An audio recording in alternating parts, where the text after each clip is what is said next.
Test, test, test. Audio 1, 2, 3.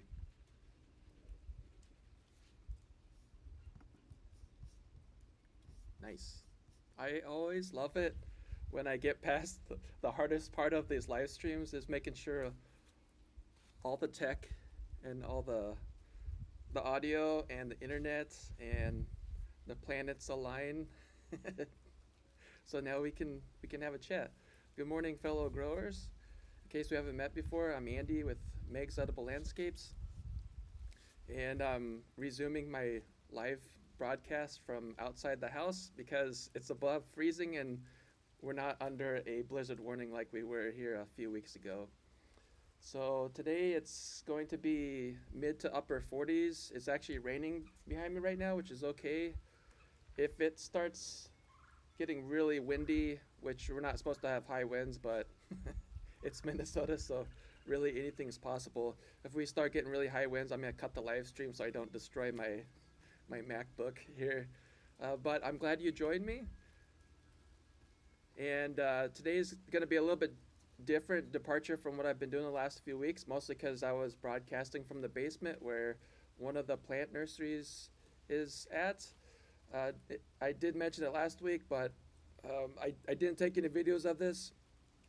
I had a parade, excuse me, I had a parade of seedlings that went from the basement out to the heated shop that's next door on that side of the house. That's my second seedling station.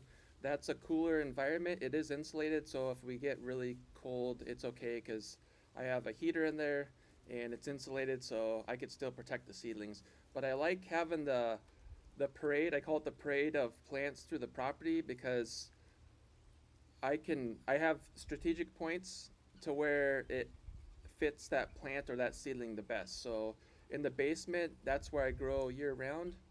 Out in the shop, that's where I get the seedlings prepared to go outside. So because that's cooler than my house, which is usually, well, the basement's usually about upper 50s, low 60s. I can take them from there out to the insulated shop, and then I can bring the temperature down to about 40 or so. Because when those seedlings go out to the hoop house this week, which is actually over that way, and I would like to try to do a live stream inside the hoop house. I don't know if I'm going to be able to because it's about 200 feet that way, and I'm not sure if I'm gonna have a strong enough signal. So, but that's my problem. I gotta figure out. But anyway, so seedlings in the basement, they go out to the shop, and then they go out to the hoop house. Or I also have another location that's out in the field on the other side of the 100-and-something-year-old barn that's just off a screen. I have my spring or cool season plants that stay over there when we get to closer to the summer, hotter months, just because that gets shade in the afternoon, so they're not baking in the sun when we start to get up to 90 degrees or whatnot. Yeah, good morning, everybody. Thanks for joining me. So this last week, besides the parade of seedlings, it was a heavy sugar snap planting week. So I do all my sugar snap peas in 7-gallon bags, and I'm gonna show you the sugar snap peas in just a little minute. Uh, I have a different method of starting sugar snap peas, and that's something I wanted to tell you about my method. I break a lot of the standard norms, or I guess you can call them rules, for planting just because I have a different way of growing. So I'm primarily in containers. Oh, 7-gallon bags, I wonder how many peas fit. Yeah, I could tell you. So I'm kicking myself. I should have brought a sugar snap bag out here. But I do 2 rows down the middle. So 2 rows of 4 down the middle, and then 2 rows of 2 on one side. So in a 7-gallon, it's a square bag too, so it's nice for the pea setup. I also do the beans in the same one. So I have 2 rows of 4, so 4 peas going down the middle, and then on one side I have 2, so that's 8. I got 12 in per bag, and that, from what I found over the years, that does just fine. They have enough room to grab onto the fencing, I actually use, if you have some old spare fencing, chicken wire would probably work too. I don't use chicken wire because it doesn't look as pretty. And I have to think about aesthetics uh, quite a bit because I've gotten into trouble with some of my customers in the past that were more interested in aesthetics than I was at the time. And I was all about functionality and delivering a successful gardening experience, and that was fine. But I had a customer that I brought on that was an artist, and I didn't know he was an artist. And I found out because when I set up the garden, I got some immediate pushback. So I stepped back, took a pause, and I was trying to figure out what exactly was going on. I did find out he was an artist, so that's just naturally how he saw the world. And I leaned into that and used that to help educate myself on making the garden look more aesthetically pleasing. So if you see any of my videos on YouTube or any of my marketing promotional material, you'll see that a lot of the times the grow bags aren't as prominent. So I typically used raised beds, and that could take a couple different forms. One's the cedar and galvanized bed that you typically, it's common, right? The cedar and galvanized sheeting on the side of the bed. But the way I set those up, it's a false raised bed. So if you actually got up really close to it, you'd see that there's suspended trays, and I actually build a frame underneath. I have trays, and then those trays hold about a half inch to 3/4 inches of water. So that's how I'm able to bottom water those plants.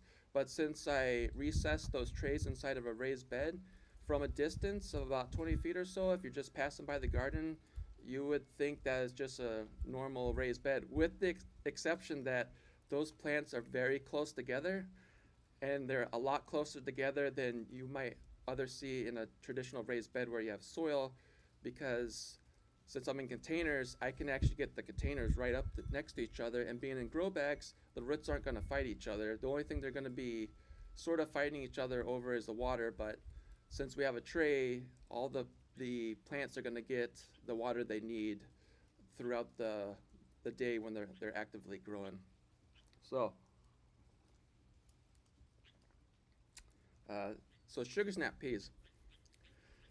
So that's how I plant them in the 7-gallon grow bags. Now I don't start them by direct sowing, and like I was just mentioning, I kind of on this particular plant I kind of deviate from the norm.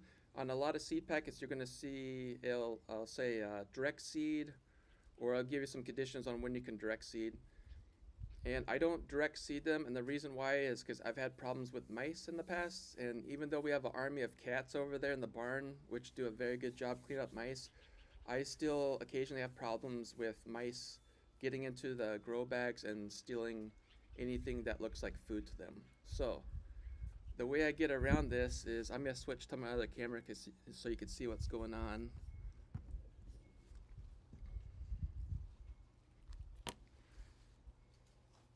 Okay, so this is actually how I start all my sugar snap peas. This is called honey snap. This is how I start all my sugar snap peas. And then this is, I think this is royal snap. Yep, royal snap. So I just did a short on this here a couple days ago too, but this is how I start all my seeds. Sugar snap, and then beans and shelling peas. Anything with a bigger seed that a mouse would be jumping up and down to see. This is how I start them.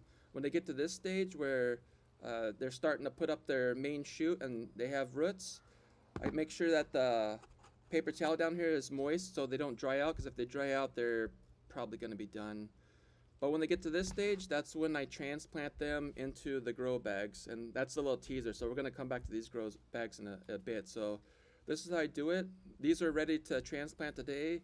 These ones I can transplant, but I usually wait till they get to this stage before they go into grow bags, because at this stage they're still a little bit tempting for our little four-legged mouse friends, which I have a love-hate relationship with them. The mice love them, so, or excuse me, the cats love the mice, so we'll just stick with that. Hi, Dave. Okay, I got some questions there. Do I soak the peas? Yep, I just soak them in water, and it's not a ton of water.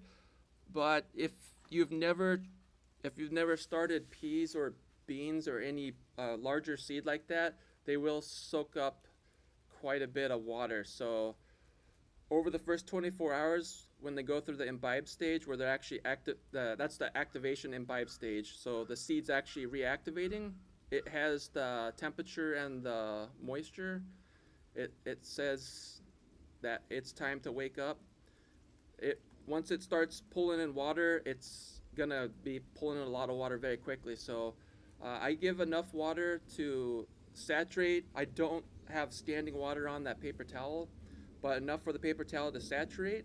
And then I just check it every 24 hours. So when I'm making my rounds with the seedlings in the nursery, checking on the state of all the seedlings, see how everything's going, watering or checking water levels or whatnot, that's when I'll check the little trays for the sugar snap peas, and I just make sure that the paper towel hasn't dried out. And then I'm also monitoring the growth stage. So once they get to that point where I see a root and then it's starting to send up its shoot, that's when I know it's time to get the grow bags ready, and then it's time to transplant it into their final home. So uh, that's how I do it, and I've had very good results just from my own experience. Once the vegetation starts, or that main shoot starts to come out of the seed coating for those peas or beans here in a couple months, when we get into bean season, the mice leave them alone.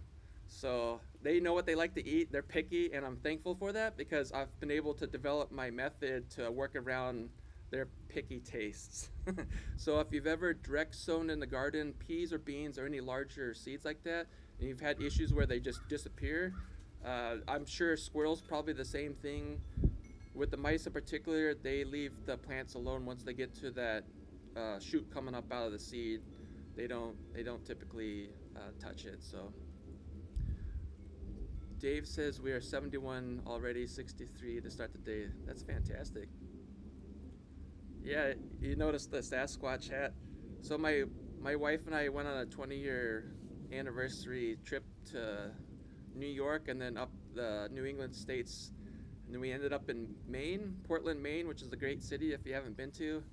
They had a shop down on the waterfront that had a bunch of local artists' products. And this was a local artist hat. That's actually the old Maine state flag, and then they put a Sasquatch on it, which I mean, really, it was calling my name. So I couldn't resist. I got that. We got a couple other shirts, and that was a fun trip. So if you haven't been to New York, we took Amtrak from the Twin Cities to Chicago, got on another train from Chicago to New York City.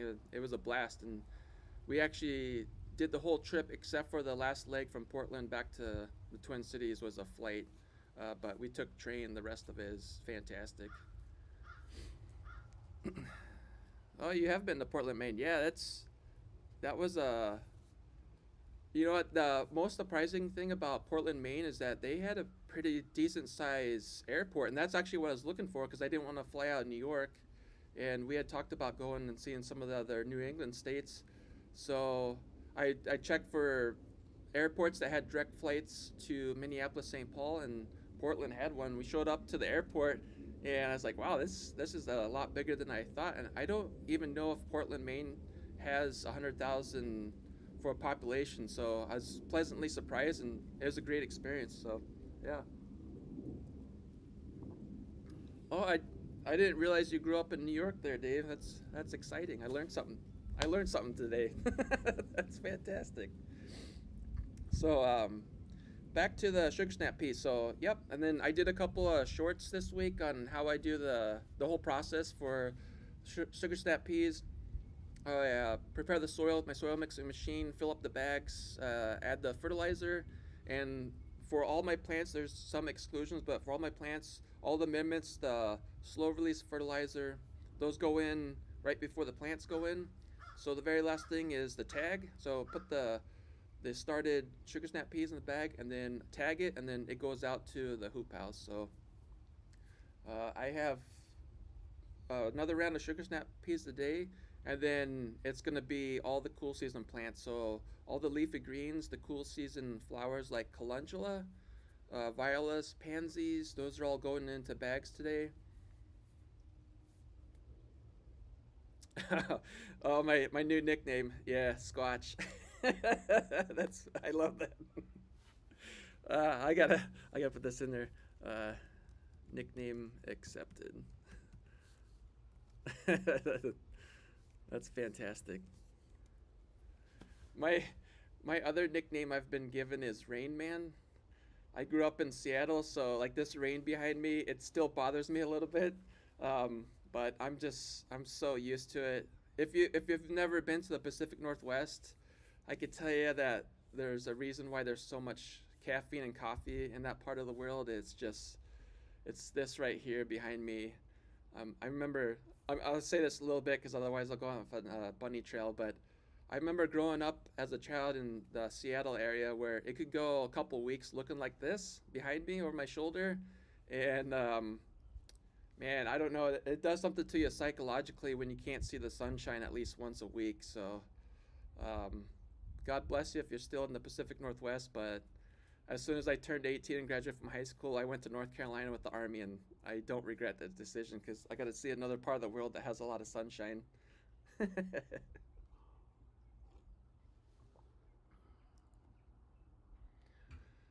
Okay, so uh, what was snap peas? The cool season plants go out this week. So if you are in Minnesota and you have cool season seedlings, this is a great week to start. For the forecast, I don't. It might change. It's always subject to change, but it looks like we're gonna be hovering right around freezing for the lows. And if you do have like some type of greenhouse, I mean, you could have probably already started before now. But this is a great time to start transplanting cool season plants if you're in containers. I wouldn't. I don't know if I'd start transplanting into the ground yet because the ground's probably quite cold, which is another benefit of growing in containers. Because since I'm in containers, the potting soil is going to warm up a lot faster than what's in the ground. So at this point, I wanted to show you what's waking up from dormancy, and I'll give you a little bit of history. I started working with perennials here probably 5 6 years ago for strawberries. I started off with alpine strawberries, and if you didn't notice, you can start strawberries from seeds. It takes quite a bit longer for them to grow, but once they get to that recognizable strawberry plant that we all know and love, then they grow just like any other strawberry plant. And alpine strawberries are kind of cool. They're small, so as far as the payoff for all the time that you invest from growing them out from seed, I don't do that anymore just because it takes a long time. We're talking quite a few months, and I look for ways to where I can kind of speed up the process. So for the strawberry plants I'm going to show you here in a minute, I buy bare root from the big nurseries, and then I propagate them from that. So I gotta catch up on some of the messages here. Sales in Seattle, Tacoma, Portland. When I got there, the sun was shining, but after a week, it was gone. It affected. Yeah.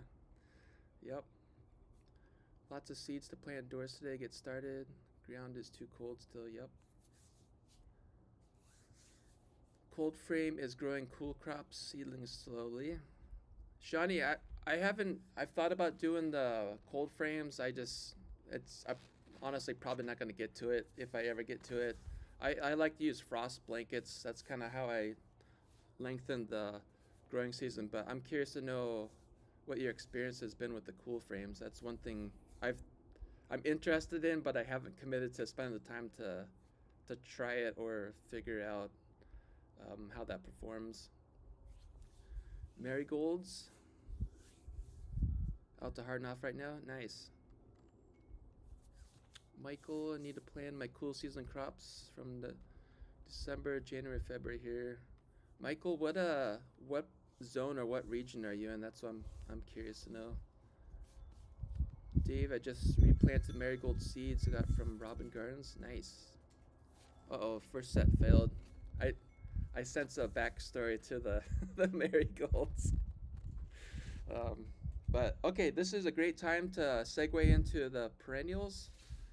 So, like I mentioned, I started off with alpine strawberries, and then I think I'd have to go back and look at my notes. 3, 4 years ago, I started uh, experimenting with bare root strawberries in grow bags. So I kind of have my own method of doing this now. If you're ever wondering about the types of perennials that you can do in containers, uh, you can absolutely grow perennials in containers, and you can absolutely grow perennials in grow bags. And there are very large nurseries out there, much larger than mine, that actually use grow bags for fruiting trees. So even if you want to get into growing dwarf apple trees, or maybe pear, plum, whatever your favorite fruiting tree is, you can absolutely grow those in grow bags. You just need to pay attention to the size of the grow bag, because just like anything with containers, you need to match the container with that plant. You can go smaller on containers, but just know that if you do, you're going to limit the growth of that plant. So at some point, even with a grow bag and the benefits of what that grow bag could do for the growth of the plant, if you have too small of a container, the plant may still grow fine, but it's going to limit the potential of that plant. Mint is great in grow bags. Yeah, I have 4 different types of mints. And Michael's got spearmint, fantastic. Dave, I'm kind of curious what type of mint plants that you grow. I'm asking because this is one of those fascinating topics. I took a herb, medicinal plant, and spice class at Oregon State as one of my elective classes, and my mind was blown because a simple plant like basil, well, for me in particular, I would think of Italian basil or sweet basil. It's the one that's most commonly associated with the word basil. But my professor actually researched basil varieties, and he showed a picture of his test garden, which had over 40 different varieties of basil. I had no idea. And since that class, I started looking for other unique and interesting basil varieties. So my absolute favorite basil, if you haven't tried this, is lemon basil. I've done lime basil. There's what are some other ones that I've done? I'm drawing a blank. The Genovese, the Italian sweet, there's large leaf. So there's actually sweet Italian basils that are actually grown that you can get leaves that are that big. So those are very, very cool. And then there's, of course, another popular one, which is Thai basil. That's the one I was searching for. So I do Thai basil also. Lemon, lime, and cinnamon. Yeah, cinnamon's good too. I haven't done that in a while. It's not as popular as some of the other ones, but see, Shawnee says pineapple mint. I have not done pineapple mint yet. I want apple mint. Yeah. Spearmint, peppermint. Yep. And chocolate mint. Oh, fantastic. So I had a customer, a residential garden last year that asked for mint. So I ended up doing 4 mints. I did peppermint, chocolate mint. That's when I found out about chocolate mint. That was my popular mint last year in the residential gardens, was chocolate mint. It just had a larger leaf than some of the other ones too. And then spearmint, and try to think. I got a 4th one last year. It'll probably come to me later, but spearmint, chocolate mint, and then peppermint. And if you didn't know about this peppermint, if you ever see peppermint seeds marketed, they're not peppermint, because peppermint is a hybrid. If you plant those seeds, it's not going to be peppermint. That's something else I learned in that herb, medicinal plant, and spice class, which that's fascinating. Peppermint's a cross. I'm always kind of chuckling when I see the marketing for some of these plants, when I know what it probably isn't.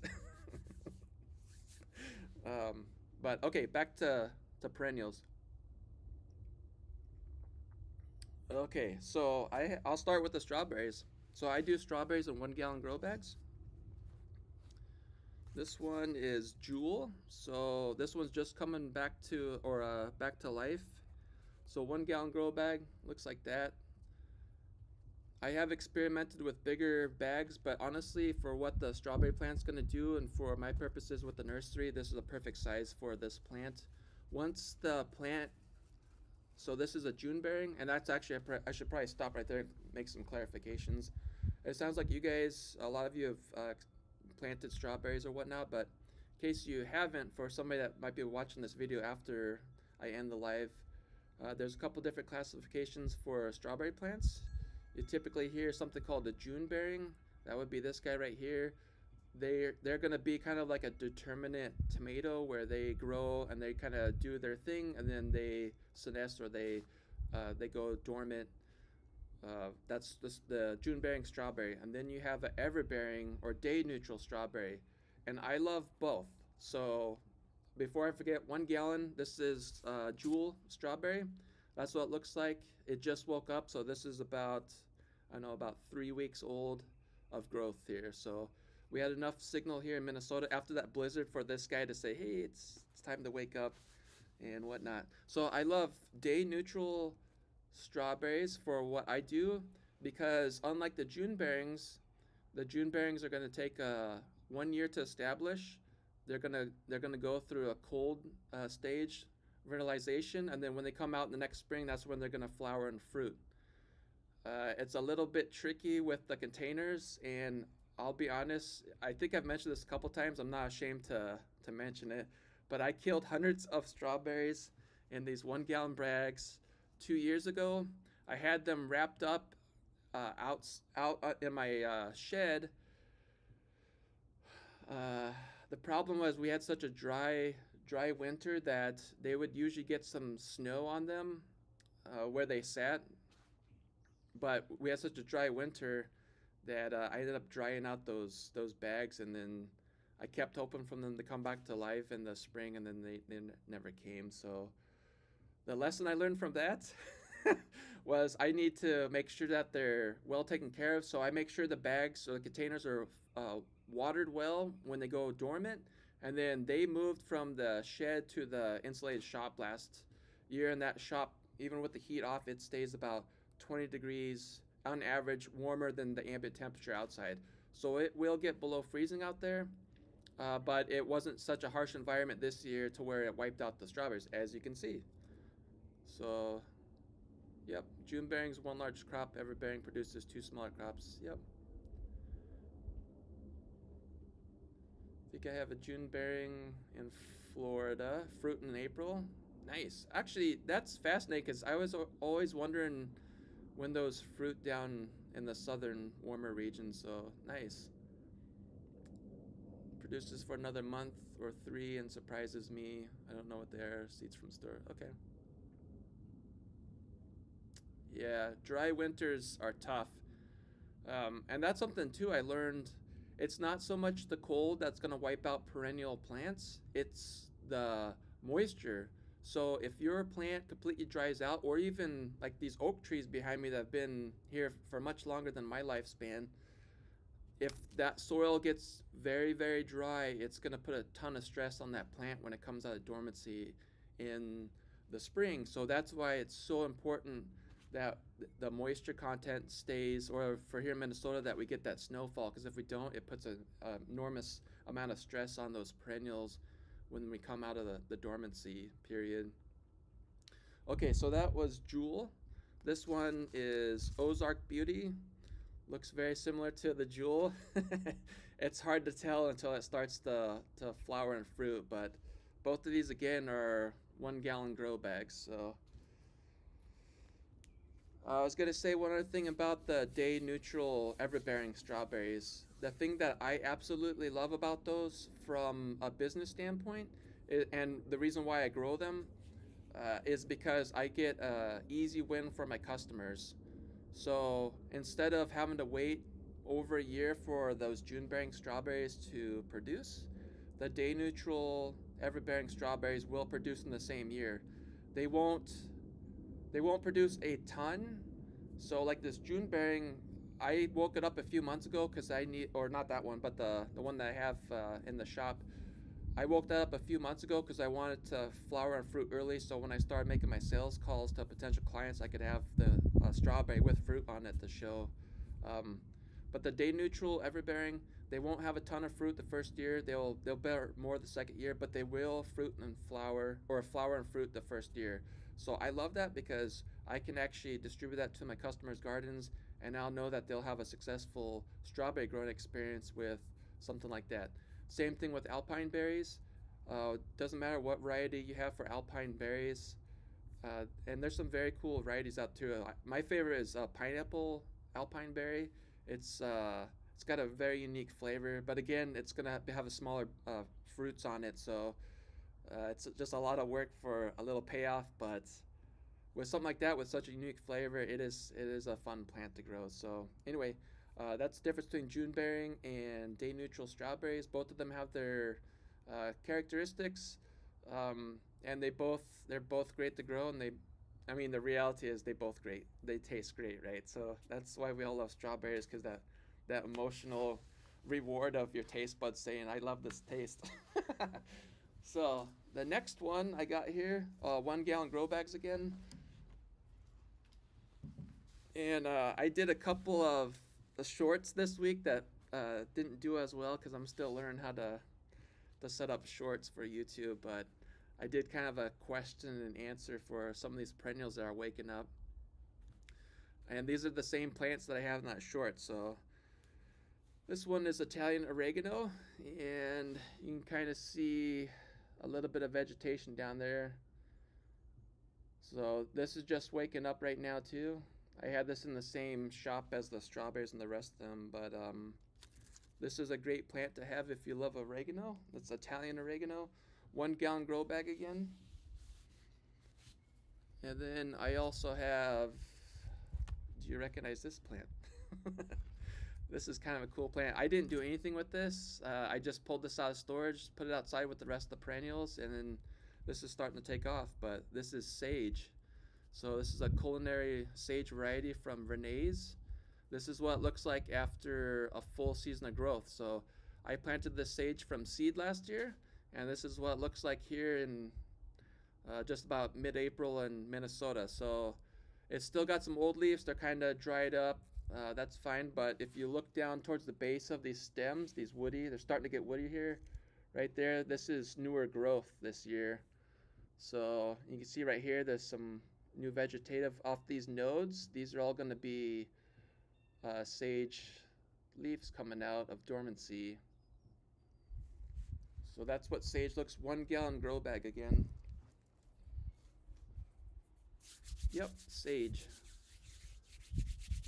Okay, I got a couple more plants here. So I feel like Mr. Rogers here. This is the show and tell that I love. So these next two perennials that I'm gonna, where do you buy your tags? Shawnee, I'll send you a link after the live stream. I don't remember the name of the company. Actually, I'll send you a link and then I'll put it in the comments too, so other people, if they want to see where those tags are. And actually, I should show you these tags up close. So there's different ways to do tags. I've seen popsicle sticks. I've seen people cut up like yogurt containers and then Sharpie on those to label the plants, and those are all fine. But I needed something that I could work with a laser printer, and I mean, I have thousands of plants, so the idea of me taking a Sharpie out and writing every word on it was horrific. So I had to solve this problem quite a few years ago when I started actually doing the gardens. When I started selling at the farmers markets, when I was selling like 30 plants or whatnot on a table at a farmer's market, that was I could maintain that, but it quickly got to the point where I need something that I could scale. So these tags, they come in sheets of 8, and then they work with laser printers. So if you have, I think they should work with the jet printers too, but for the laser, I could print off sheets of these in just a matter of a minute. The company that sells these, they have a template that works in a Word document. So all I have to do is I just copy paste my logo in here, so you can see right there, MEGs. Copy paste that, and then the rest of this, it's just a template. So I just have to drag and drop or write in the whatever plant I have, and then my address. Or I started getting slick this year, so not on these tags, but the tags this year, I actually have the transplant date. So I'm actually trying to track more data as the plants move to the nursery, just because I'm constantly trying to improve my workflow and whatnot. Andy, how many plants do you put out for clients each year? I could tell you at this point I'm at thousands. I'm not at tens of thousands, but I'm definitely at thousands at this point. So at some point I'm gonna be at tens of thousands, but it's with my journey. It's get to a stage, master that stage, and then scale up to the next stage, master that, and then keep on going. So, but anyway, back to these tags. Uh, Very cool. You can print them. There's a there's a template that comes from the manufacturer of these tags, and then the cool thing is you could see on some of my videos I show how I install these, but there's a slit in there, and then they just wrap around, you put it through, and then these are very similar to what you see at the big nurseries where you see those nursery tags. So this red tag right here is the same type of deal. And with these tags, there's printers for them also. But I looked into that, but I didn't want to spend hundreds or $1,000 for a special printer just to do those, because I can use my laser printer to do these ones and it does the same thing.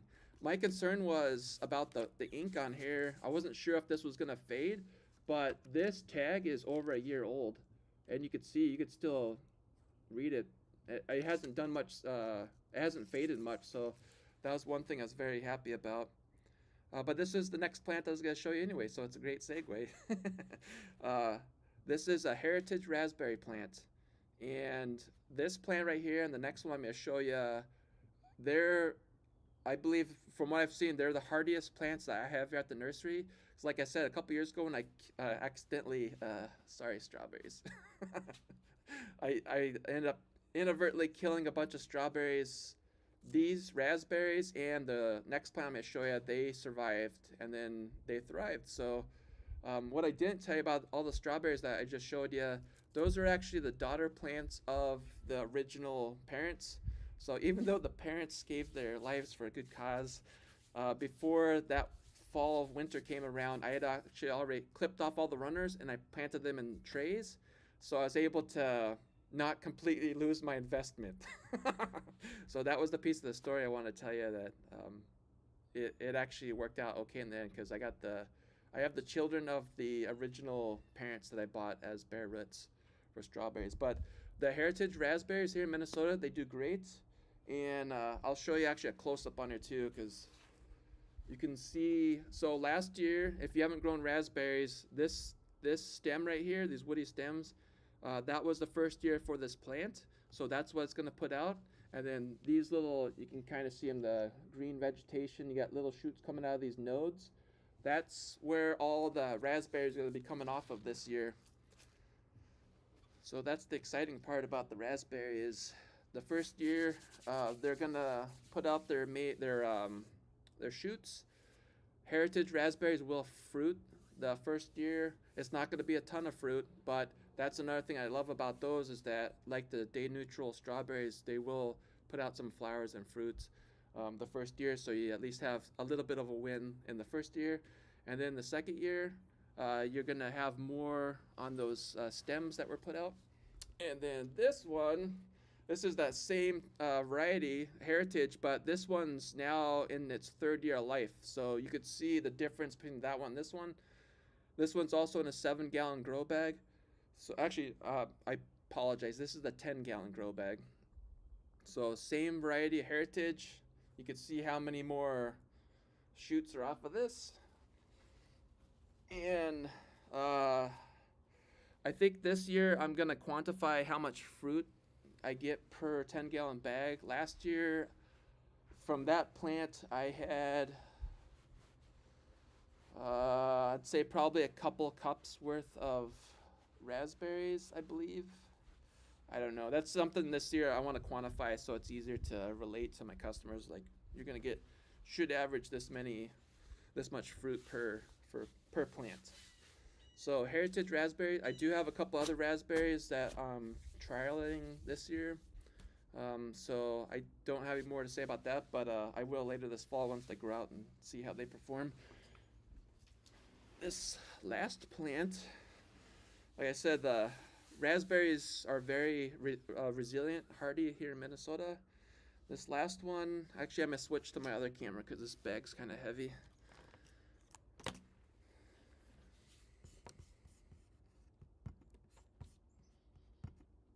Okay. It's a baby, but do you guys, any guesses on this? Do you recognize this plant?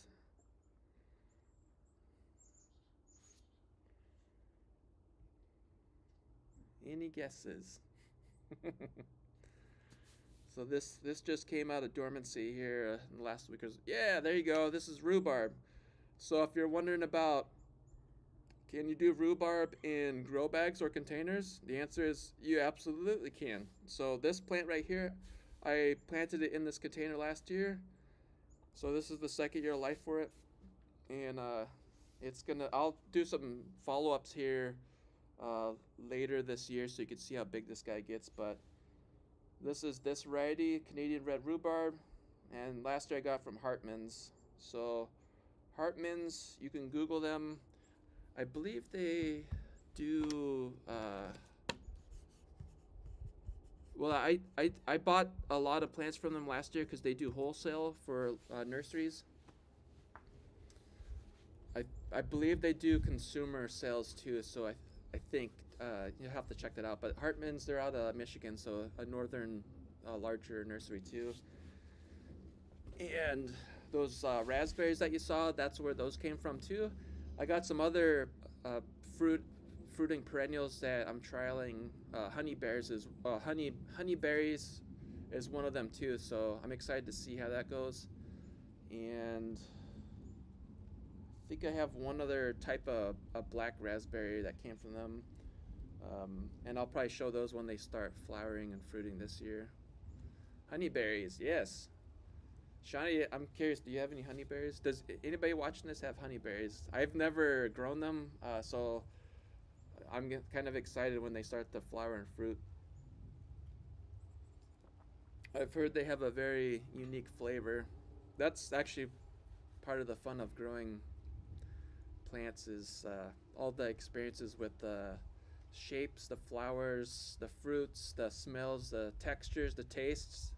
It's stuff that unless you do it yourself or you go to a farmer's market or you know somebody that's growing it out, you're never going to see a lot of this stuff at the grocery store because it's just not bred for shelf life. That's the facts of life. So you do have many varieties. Nice. Bunnies keep chewing them down. Mm, that's good to know. I appreciate that. Haven't had a. Oh, yeah. Is that because the bunnies have been wiping them out before you got to taste them?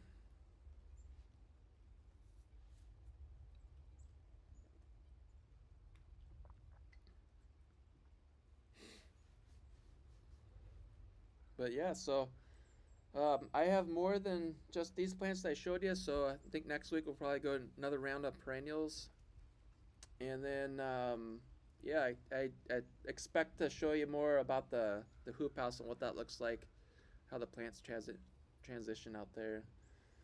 But that's it for today. I appreciate you guys staying tuned. It's been a great chat with you. Correct, the bunnies are messing with the fruiting cycle. Yeah, bunnies. We have a couple of bunnies around here.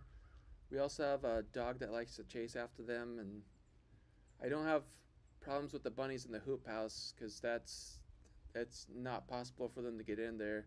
I did have problems. I think it was 2 years ago with chipmunks figuring out how to get into the hoop house. So that was a fun challenge, but haven't had problems with the bunnies yet. Chives. I do not have any chives. Yeah, good to see you, Dave. But that sounds like something you got growing there too, Shani.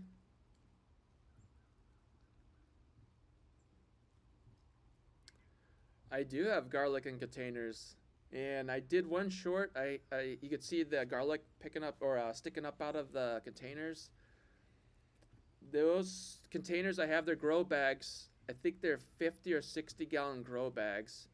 And this is one. I plant chives around my fruit trees. Fantastic. Okay, this is one quick last funny story. I've plenty of funny stories. I think we all do if we've been growing for any length of time. But back in the COVID days, when I was first starting my plant nursery business, I did a test run. So I ordered 5 of each size of bag from a company, and I was supposed to get 5-gallon grow bags. They gave me 50-gallon grow bags. So then I called them. I said, "Hey, I need 5-gallon grow bags. I have 50-gallon grow bags." And they said, "Oh, you could just keep them. It's not worth the money to ship them back here." I said, "Okay." When they sat for all these years since 2020 because I didn't have a use for them. When you talk about 50-gallon grow bag, it's so big that it's not practical to move it once you load it down with soil. So last fall, I had, well, it was more of annoyance, right? So I don't grow everything. I have friends, business partners that grow stuff that I just don't have time or it doesn't make economical sense. One of those is garlic. So for the past 3 years with my home residential gardens, I actually I I bought that and then included that with my residential garden service as like an add-on. So when I do my monthly service or plant rotation with my customer gardens, I drop off a pound of garlic from my suppliers. Well, last year I didn't know it because I wasn't growing garlic. Apparently last year was a bad year for garlic, and it probably has something to do with how dry the winter was. I don't know for sure. That's what I'm guessing. But the two vendors that I use for garlic, the two farmers, they told me like, we don't have garlic. So I scrambled. I found another bigger supplier called I think is Big Stone Garlic up in northern Minnesota. I think that's the name of them. And then I purchased from them, and then I was able to deliver that to my customers.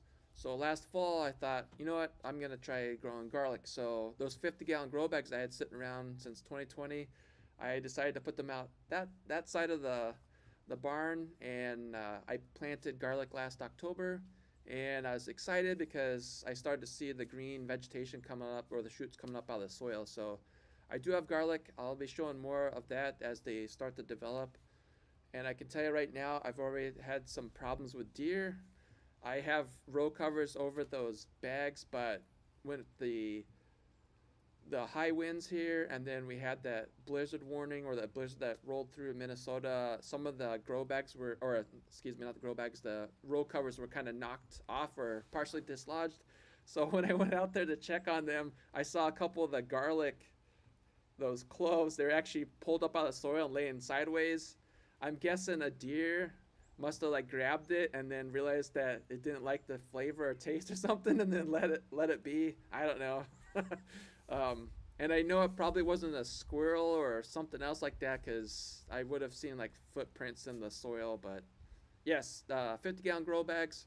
I got garlic in them. I'm also gonna be putting onions out there on those bags too. So I got 4 bags just for garlic, and then I want to do bulb onions in the other 4 bags. So there'll be updates on that one. So anyway, thanks again for joining me this morning on this overcast, rainy Minnesota, and look forward to growing with you this year.